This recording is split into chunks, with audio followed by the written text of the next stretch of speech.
Peux-tu te présenter? Oui, bien sûr, je m'appelle Alexandre Imas, j'ai obtenu mon bac au lycée Balzac à Tours. Ensuite, j'ai fait mes classes préparatoires au lycée Descartes, donc de 2005 à 2008, d'abord en PCSI puis PC Étoile.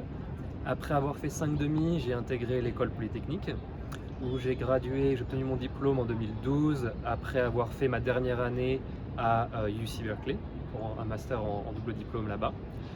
J'ai ensuite travaillé pour une start-up française qui s'appelait Nénuphar pendant 5 ans, qui développait une nouvelle éolienne pour, euh, pour mer profonde, où en fait on ne peut pas installer une éolienne sur les fonds marins et où il faut que la structure soutenant l'éolienne soit flottante.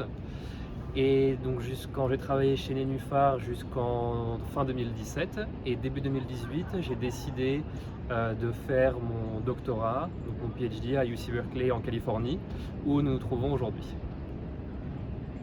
De quoi était fait ton quotidien d'ingénieur à Nénuphar?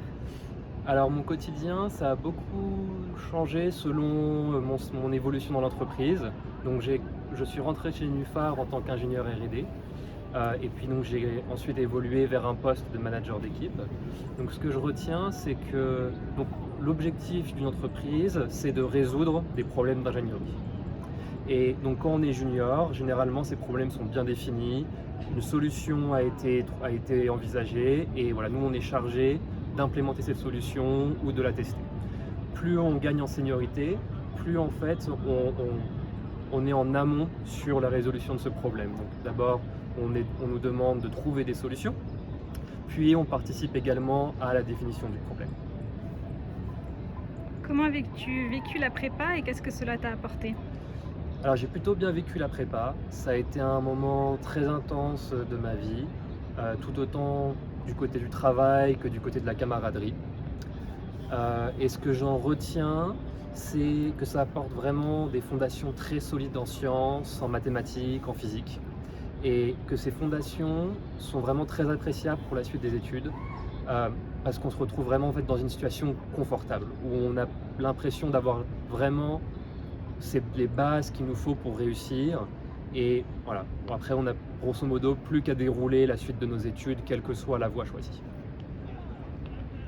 Quel conseil donnerais-tu à un lycéen? Alors, je pense le point le plus important à considérer quand on veut rentrer en classe préparatoire, c'est au niveau de la gestion du temps. Car donc en classe préparatoire, on a vraiment une vie très intense. C'est tout à fait possible d'avoir une activité extrascolaire, de faire du sport, ou de la musique, ou alors de sortir avec ses amis, en plus du travail.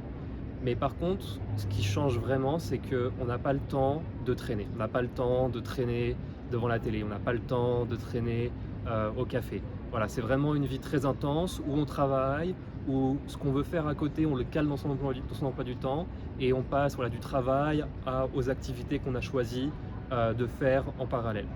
Et donc c'est vraiment une vie très intense et je pense que c'est vraiment la grande différence probablement avec la vie que vous avez actuellement et la vie que vous pourriez avoir dans d'autres voies. Pour terminer, peux-tu me dire 2 mots sur ce que tu fais aujourd'hui à UC Berkeley? Oui, bien sûr, donc comme je l'ai dit tout à l'heure, j'ai commencé mon doctorat en 2008, donc je pense obtenir mon diplôme l'an prochain.